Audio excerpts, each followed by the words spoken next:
So why are overpowered characters badly designed? In case you don't know, I've been doing a series on my YouTube channel and on my Reddit account called True Boundless God Flawless, which aims to examine overpowered characters, mainly Undertale OCs, and explain why they make no sense. And over the years, I've noticed a few trends in the way their abilities and other backstory elements are designed, which point to a deeper underlying basis for their existence. In this video, I want to discuss what's really going on at the heart of all this, and maybe produce a sort of unified theory of overpowered characters.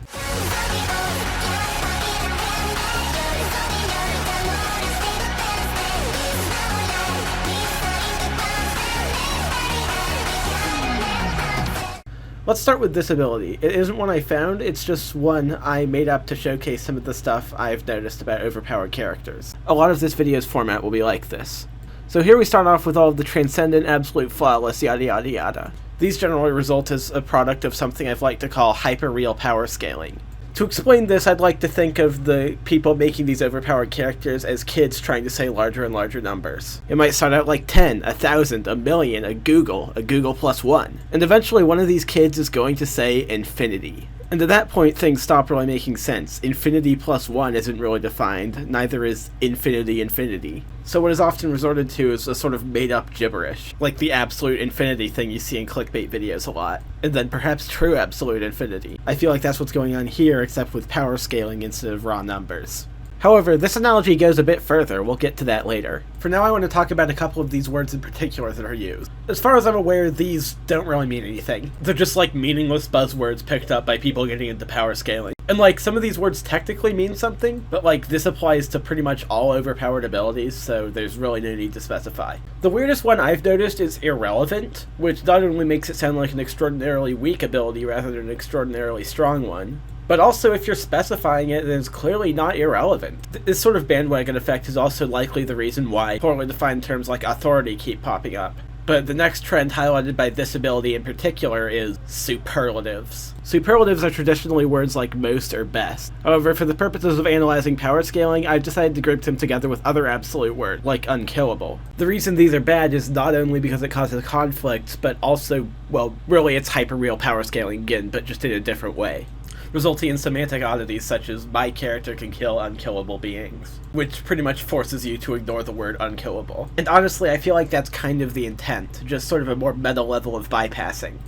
Oh right, bypassing. Bypassing is basically when a character nullifies another character's ability. I consider it analogous basically to kids saying, "Nuh-uh, that's not how it works" when play fighting. In fact, it pretty much literally is that. But bypassing isn't the only issue with this ability. You see there where it lists out different versions of omnipotence? That's called an LA, and it's likely done so people can't use synonyms to things to force exceptions to power sets. LAs are probably one of the most easily recognizable of these trends, and they can get pretty lengthy. For example, the so-called Granddaddy LA with several hundred entries listed. It's still going. And this is real, it's from the Old King Godverse page. Here, God-based abilities is poorly defined, but not only that, at least the way I see things, God doesn't mean what you think it means. When I talk about gods, I'm referring to concepts that people treat as gods, either in fiction or in reality. While this definition may seem a little tautological, I feel like you can probably get the point of what I'm saying. Someone or something being a god isn't about the thing itself, it's about how people view it and relate to it. As such, when I see God listed in these abilities, I tend to interpret it that way, and it leads to some pretty funny results. And now the final part of this ability. Remember when I said hyper-real power scaling explains more than just the true boundless stuff? Now imagine this scenario in a highest number game. My number is the highest number you can think of plus 1. That's pretty much what the second part of this ability is saying. My character is stronger than your character no matter what.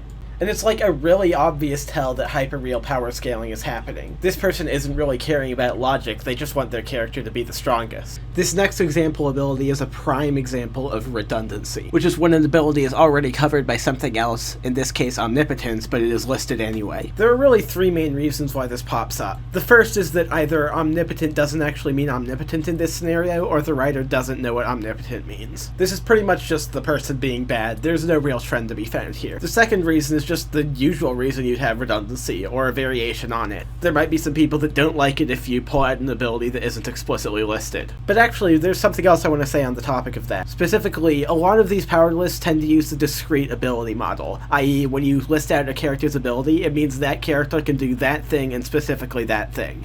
Which, while convenient for power scaling, is ultimately not how most magic systems work. Usually you can do what I call interpolation, which is where you interpret the general capabilities of a character based on what's given.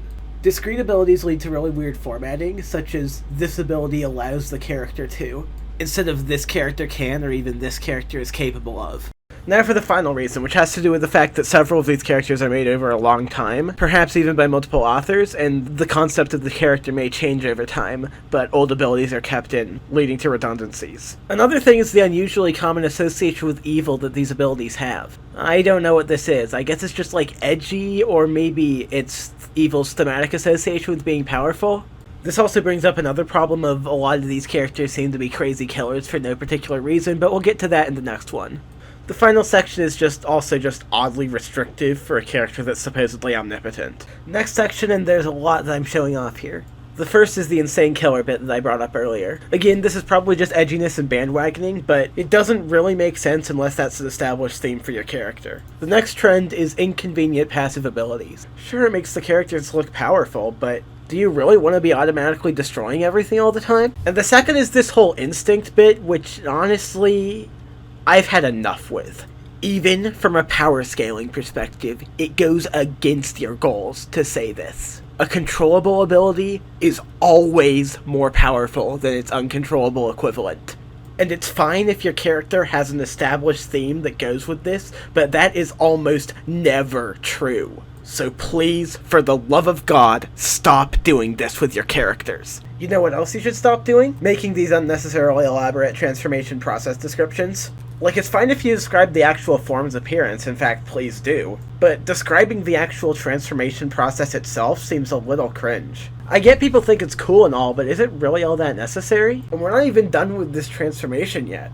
For example, why do people make these transformations which have literally no downsides and could just as well just be the base form?